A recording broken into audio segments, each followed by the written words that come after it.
Hello guys, कैसे हैं आप सभी। उम्मीद करते हैं डियर आप सभी लोग बहुत अच्छे मस्त ज़बरदस्त होंगे। तो भैया आप सभी देख रहे हैं Mukesh exam dose YouTube channel, जहां पे हम लोग डेली का डेली ग्रुप डी एग्ज़ाम का एनालिसिस करते हैं। ठीक है, आज की इस वीडियो में भैया हम लोग कवर करने वाले हैं 8 दिसंबर के फर्स्ट शिफ्ट के क्वेश्चन, जो कि एग्जाम रिव्यू के माध्यम से मिले हैं। तो चलिए बिना आपकी कीमती समय को गंवाए हुए आज की क्लास को हम लोग स्टार्ट करते हैं। तो चलिए आज का फर्स्ट क्वेश्चन देखते हैं डियर कि 20 रुपये के नोट पर किस चीज़ का चित्र अंकित है। तो 20 रुपये के नोट पे किस चीज़ का चित्र अंकित है, तो करेक्ट ऑप्शन हो जाएगा भैया आपका डी, यानी एलोरा की गुफाएं। एलोरा की गुफाएं जो कि महाराष्ट्र में है। कहाँ पे भैया? महाराष्ट्र में है। मैं बात करूँ डियर थोड़ा सा एक्स्ट्रा फैक्ट के बारे में, तो जो 20 रुपये का नोट है जिसपे महात्मा गांधी का चित्र भी अंकित होता है, इसकी नई श्रृंखला के पीछे की तरफ एलोरा की गुफाएं का चित्र अंकित है, जो कि महाराष्ट्र में स्थित है। और यह चित्र भारत की संस्कृति और विरासत को दर्शाता है। ठीक है, मैं बात करें डियर थोड़ा सा एडिशनल इन्फॉर्मेशन के बारे में कि और कुछ नोटें हैं जिनके पीछे चित्र अंकित हैं। जैसे अगर मैं बात करूँ 2000 का नोट, तो 2000 के नोट के पीछे कौन सा चित्र है, तो आप लोग बोलेंगे चंद्रयान। कौन सा भैया? तो चंद्रयान। जैसे 500 का नोट है, 500 के नोट के पीछे है लाल किला। लाल किला कहाँ पे है, तो आप लोग बोलेंगे भैया दिल्ली। कहाँ पे है? दिल्ली। नेक्स्ट है, जैसे अगर मैं बात करूँ 200 का नोट, 200 नोट के पीछे कौन सा चित्र है, तो आप कहेंगे सांची का स्तूप। कौन सा भैया? सांची का स्तूप। ठीक है, अगर मैं नेक्स्ट कुछ देखूं भैया, तो जैसे 100 रुपये का नोट है, 100 रुपये के नोट के पीछे क्या है? रानी का वाव। रानी का वाव। रानी का वाव कहाँ पे है, तो आप कहेंगे गुजरात में है। कहाँ पे भैया? तो गुजरात में है। ठीक है, मैं बात करूँ ये 50 रुपये का नोट, जो 50 रुपये का नोट है उस पर किस चीज़ का चित्र अंकित होता है, तो हम्पी का। किसका भैया? हम्पी का। और हम्पी कहाँ पे है, तो ये स्तूप है कर्नाटक में। ठीक है, अगर मैं 20 रुपये के नोट की बात करूँ डियर कि 20 रुपये के नोट पे किस चीज़ का चित्र अंकित है, तो 20 रुपये के नोट पे है भैया एलोरा की गुफाएं। एलोरा की गुफाएं। जस्ट अभी ये क्वेश्चन ही था, 20 रुपये के नोट पे किस चीज़ का चित्र अंकित है, तो एलोरा की गुफाएं जो कि महाराष्ट्र में है। ठीक है, मैं बात करूँ भैया 10 रुपये के नोट पे, 10 रुपये के नोट पे किस चीज़ का चित्र अंकित है, तो यह है भैया कोणार्क की सूर्य मंदिर। कोणार्क का सूर्य मंदिर। ठीक है, और कोणार्क का सूर्य मंदिर कहाँ है, तो आप लोग कहेंगे भैया उड़ीसा में है। ठीक है, कहाँ पे डियर? उड़ीसा में है। नेक्स्ट मैं बात करूँ कि जैसे 5 रुपये के, हाँ 5 रुपये के नोट पे जो चित्र है भैया वो है आर्यभट्ट है। यानी आर्यभट्ट क्या है? एक उपग्रह था आर्यभट्ट। यानी जो चित्र जिसका किसका अंकित है 5 रुपये के नोट पे, तो आर्यभट्ट का जो एक उपग्रह था, क्या था भैया? एक उपग्रह था। ठीक है, और 1 रुपये का भी नोट होता है। ठीक है भैया, तो 1 रुपया का जो नोट है उस पर किस चीज़ का चित्र अंकित है, तो आप लोग कहेंगे सागर सम्राट तेल रिंग। सागर सम्राट तेल रिंग का जो चित्र है अंकित है 1 रुपये के नोट पे। तो डियर हमने कवर किया कि 20 रुपये के नोट पे जो है कि एलोरा की गुफाएं हैं, 2000 पे चंद्रयान है, 500 पे लाल किला है। ठीक है, 200 पे सांची को स्तूप है, 100 पे रानी का वाव है, 50 पे हम्पी कर्नाटक है, हम्पी जो कि कर्नाटक में है, और 20 रुपये पे एलोरा गुफाएं, 10 रुपये कोणार्क का सूर्य मंदिर है, 5 रुपये पे आर्यभट्ट का है जो कि एक उपग्रह है। और इस तरीके से मैं बात करूँ डियर तो भारत की जो नोट है डियर उस पर टोटल 17 भाषाएं होती हैं। ठीक है, तो चलिए नेक्स्ट क्वेश्चन देखते हैं डियर कि आईसीसी अंडर 19 महिला T20 विश्व कप 2025 किसने जीता। तो करेक्ट ऑप्शन है भैया आपका ए, यानी भारत देश। ठीक है भैया, मैं बात करूं डियर कि जो यह खेल कब आयोजित हुआ था, तो 18 जनवरी 2025 से 2 फरवरी 2025 तक आईसीसी अंडर 19 महिला T20 विश्व कप 2025 जो कहाँ आयोजित हुआ था भैया, तो मलेशिया देश में आयोजित हुआ था। ठीक है, मलेशिया देश में आयोजित हुआ था। और मैं बात करूँ डियर कि जो ये फाइनल मुकाबला था, फाइनल मुकाबला ये वायु यमास ओवल स्टेडियम पांडामारन क्लैग मलेशिया में खेला गया था। ये जो फाइनल मुकाबला था ये कौन से स्टेडियम था, तो वायु यमास ओवल स्टेडियम पांडामारन क्लैग मलेशिया में खेला गया था। ठीक है डियर, मैं बात करूं कि यह भारतीय महिला क्रिकेट टीम ने फाइनल में दक्षिण अफ्रीका को 9 विकेट से हराकर लगातार दूसरी बार खिताब जीती। ठीक है, और मैं बात करूँ डियर कि इसमें इस खेल में प्लेयर ऑफ द मैच किसे चुना गया, तो ये गंगोत्री त्रिशा को यानी भारत की गंगोत्री त्रिशा को फाइनल मुकाबले में प्लेयर ऑफ द मैच चुना गया। और मैं बात करूँ डियर कि इसकी जो महिला कप्तान थी वो कौन थी, भारतीय महिला क्रिकेट टीम की कप्तान, तो ये थी निक्की प्रसाद थी। ठीक है, तो चलिए नेक्स्ट क्वेश्चन देखते हैं dear. Next question, Amit Shah ने जनवरी 2025 में गुजरात के किस शहर में पुरातत्व अनुभवात्मक संग्रहालय, प्रेरणा संकुल और स्पोर्ट्स कॉम्प्लेक्स का अनावरण किए। तो करेक्ट ऑप्शन है भैया आपका बी,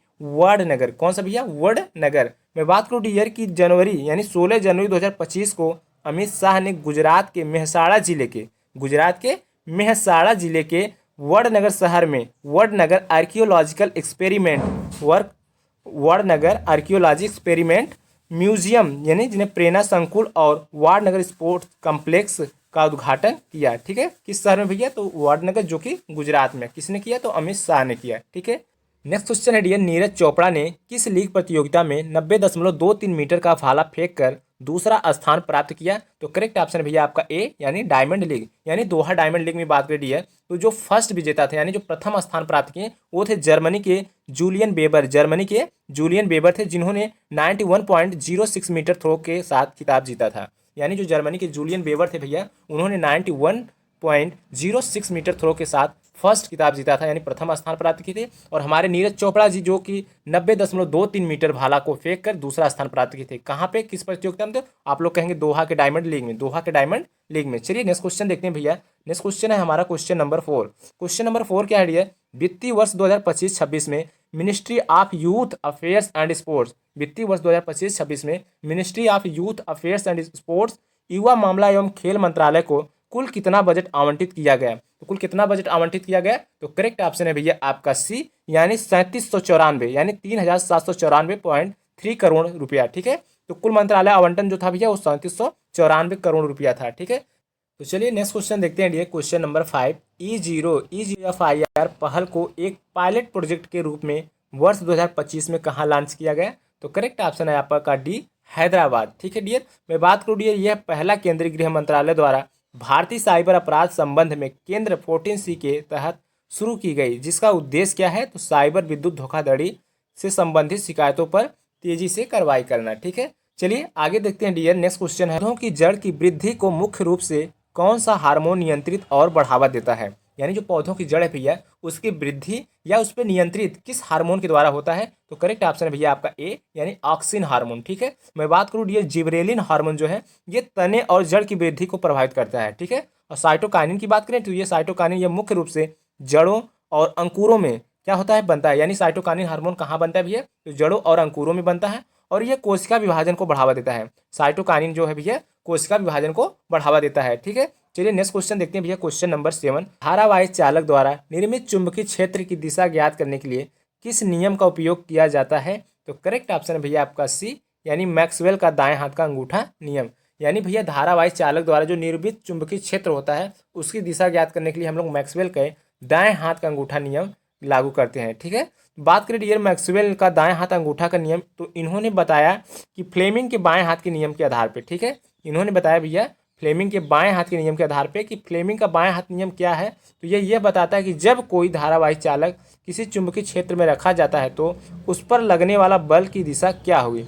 यानी इस नियम के अनुसार डियर कहें तो बाएं हाथ का जो पहली उंगली है, ठीक है, जो कि चुंबकीय क्षेत्र की दिशा को दिखाती है, और जो अंगूठा है डियर चालक पर लगने वाले बल की गति को दिशा को दिखाता है, और जो मध्य उंगली है ये विद्युत धारा की दिशा को दिखाता है। ठीक है, और यह नियम मुख्यतः विद्युत मोटर के कार्य सिद्धांत को समझाने के उपयोग में किया जाता है। ठीक है, नेक्स्ट क्वेश्चन है भारत और इंडोनेशिया के बीच संयुक्त समुद्री अभ्यास समुद्र शक्ति 2025 का आयोजन कहाँ किया गया था?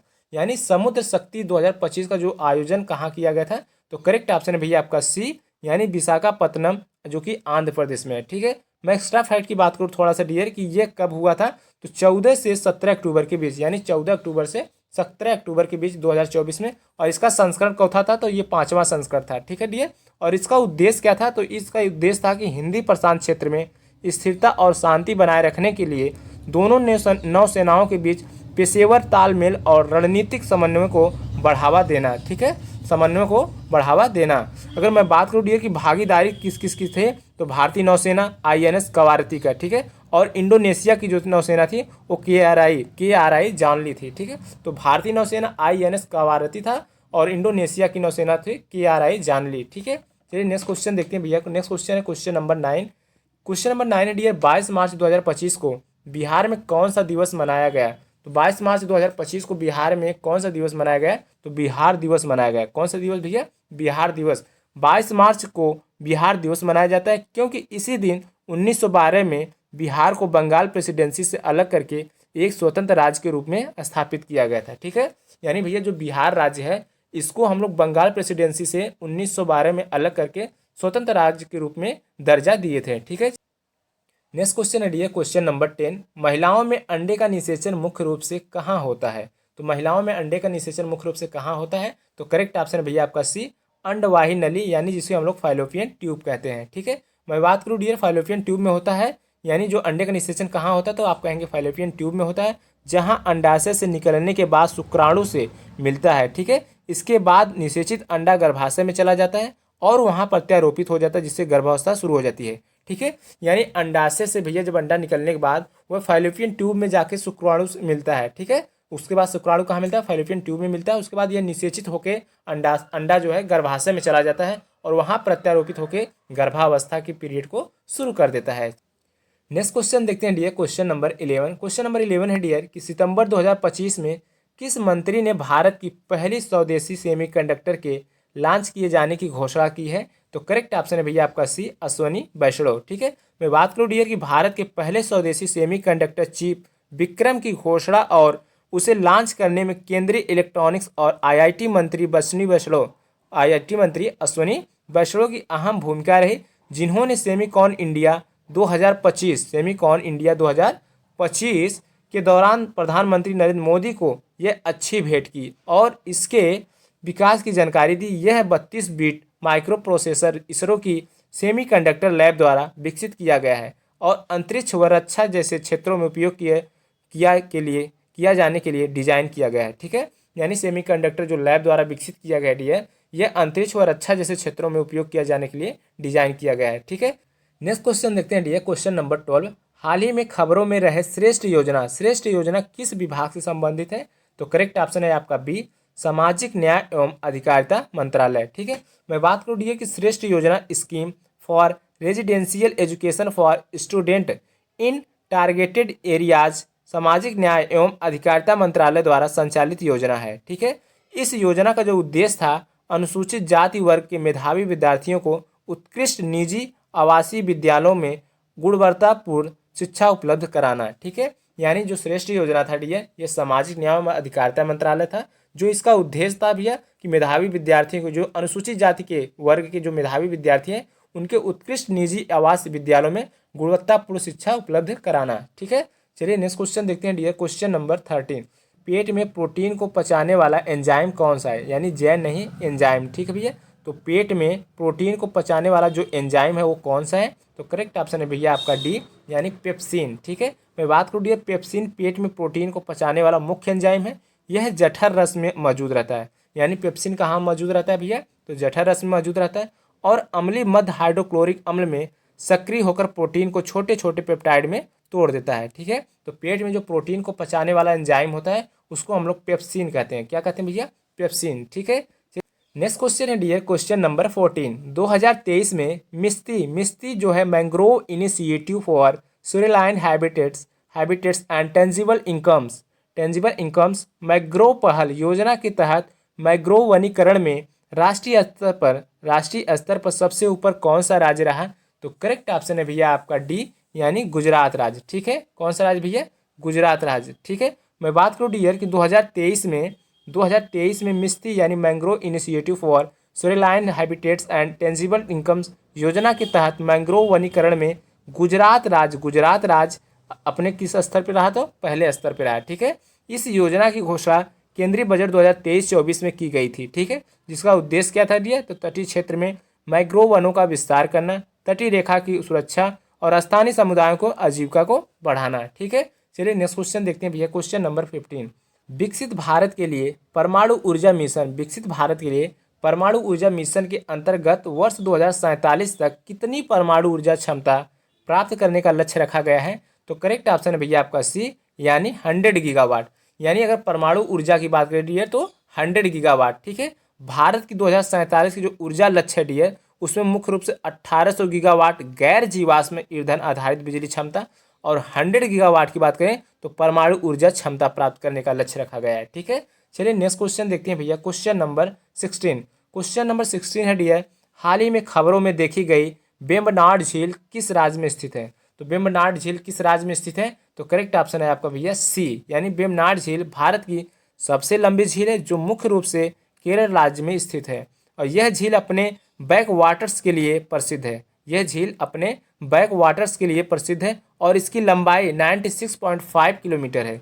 इसकी लंबाई कितनी भैया? तो 96.5 किलोमीटर है, जिसे 2002 में वेम्बनाड को अंतर्राष्ट्रीय महत्व का रामसर आर्द्र भूमि में घोषित किया गया था। ठीक है, यानी जो वेम्बनाड झील है डियर, उसे 2002 में अंतर्राष्ट्रीय महत्व का रामसर आर्द्र भूमि में घोषित किया गया था। ठीक है, चलिए नेक्स्ट क्वेश्चन देखते हैं, क्वेश्चन नंबर 17। क्वेश्चन नंबर 17 है डियर कि बोहर का परमाणु मॉडल मुख्य रूप से किस तत्व पर लागू होता है। तो जो बोहर का परमाणु मॉडल है डियर, ये हाइड्रोजन तत्व पर लागू होता है। ठीक, किस पे भैया, हाइड्रोजन। मैं बात करूँ डियर कि बोहर का परमाणु मॉडल मुख्य रूप से हाइड्रोजन और हाइड्रोजन जैसे आयनों जिनमें केवल एक इलेक्ट्रॉन होता है, इन सभी तत्वों पर लागू होते हैं। ठीक है, मैं बात करूँ डियर की संक्षेप में, तो यह केवल उन प्रणालियों पर लागू होता है जिनमें नाभिक के चारों ओर एकल इलेक्ट्रॉन होते हैं। ठीक है, जिनमें एक इलेक्ट्रॉन होते हैं, इन सभी आणुओं पे भैया बोहर का परमाणु मॉडल आधारित है, यानी बोहर का परमाणु मॉडल लागू होता है। ठीक है, नेक्स्ट क्वेश्चन देखते हैं, क्वेश्चन नंबर 18। क्वेश्चन नंबर 18 है डियर, कौन सा अधातु धातु की तरह चमकता है। कौन सा अधातु है जो धातु की तरह चमकता है। तो करेक्ट ऑप्शन हो जाएगा आपका सी, आयोडीन। आयोडीन। मैं बात करूँ डियर, आयोडीन एक अधातु है, लेकिन इसके क्रिस्टल धातु जैसे चमक प्रदर्शित करते हैं। ठीक है, आमतौर पर अधातु चमकदार नहीं होते हैं भैया। अगर बात करें तो अधातु चमकदार तो नहीं होते हैं, बट आयोडीन इस नियम का अपवाद है। ठीक है, इसी कारण आयोडीन को पाठ्य पुस्तकों में धातु जैसे चमकने वाला धातु बताया है। ठीक है, पाठ्य पुस्तकों में धातु जैसा चमकने वाला धातु बताया है। चलिए नेक्स्ट क्वेश्चन देखते हैं, अनुदैर्ध्य तरंग में माध्यम के कण कैसे कंपन करते हैं। अनुदैर्ध्य तरंग में जो माध्यम के कण है भैया, वो कैसे कंपन करते हैं। तो वायु के कण आगे पीछे कंपन करते हैं। ठीक है, माध्यम क्या है डियर, आयु, तो आयु के कण आगे पीछे कंपन करते हैं। Option number B is correct. मैं बात करूँ डियर, अनुदैर्ध्य तरंग के माध्यम के कण तरंग के प्रसार की दिशा के समानांतर कंपन करते हैं। ठीक है, और ध्वनि तरंग इसका प्रमुख उदाहरण है, जहां वायु के कारण आगे पीछे कंपन करते हुए संपीड़न यानी कंप्रेशन और विरलन यानी भैया बोले तो रिफ्रैक्शन उत्पन्न करते हैं। ठीक है, तो रिफ्रैक्शन उत्पन्न करते हैं, इसलिए अनुदैर्ध्य तरंग में कणों की गति की तरंग की दिशा के समान ही दिशा होती है। ठीक है, चलिए नेक्स्ट क्वेश्चन देखते हैं dear, question number 20। Question number 20, फूल का मादा प्रजनन अंग स्त्री केसर का मुख्य कार्य क्या होता है। यानी जो फूल का जो मादा प्रजनन अंग है डियर, यानी स्त्री केसर, उसका मुख्य कार्य क्या होता है। तो बीजांड धारण करना एवं निषेचन करना। Option number B is correct, बीजांड धारण करना एवं निषेचन करना। ठीक है, मैं बात करूँ डियर कि फूल का जो मादा प्रजनन अंग है, फूल का जो मादा प्रजनन अंग है स्त्री केसर का जो मुख्य कार्य है पराग कणों को ग्रहण करना, पराग कणों को ग्रहण करना और ग्रहण करने के बाद निषेचन में मदद करना। ठीक है, निषेचन में मदद करना और अंततः बीज युक्त फल का उत्पादन करना, जो पौधों की अगली पीढ़ी को जन्म देता है। ठीक है, यही परागकण के अंकुरण के लिए एक मंच प्रदान करता है और अंडाणुओं को सुरक्षा देता है, जो बाद में बीज बनते हैं। ठीक है, तो यह काम है भैया स्त्री केसर का, जो कि फूल का मादा प्रजनन अंग है। ठीक है, चलिए नेक्स्ट क्वेश्चन देखते हैं भैया, और आज का ये लास्ट क्वेश्चन है कि 20 रुपये के नोट पर किस चीज़ का चित्र अंकित है। 20 रुपये के नोट पर किस चीज़ का चित्र अंकित है। तो करेक्ट ऑप्शन है भैया आपका डी, एलोरा की गुफाएं। इस क्वेश्चन को हम लोग फर्स्ट में ही कवर कर लिए थे, बट यहाँ पे भी ये क्वेश्चन तो देख लेते हैं। तो 20 रुपये के नोट पर किस चीज़ का चित्र अंकित है। तो एलोरा की गुफाएं, जो कि भैया महाराष्ट्र में है। ठीक है, किस राज्य में है, तो महाराष्ट्र राज्य में है। ठीक है, तो डियर उम्मीद करते हैं कि इस क्लास में एग्जाम रिव्यू के माध्यम से जो भी क्वेश्चन मिले थे, उनका हम लोग बहुत ही बेहतरीन एक्सप्लेनेशन के माध्यम से सीखे होंगे। चलिए इस वीडियो में बस यहीं तक, मिलते हैं नेक्स्ट वीडियो में, तब तक के लिए जय हिंद जय भारत।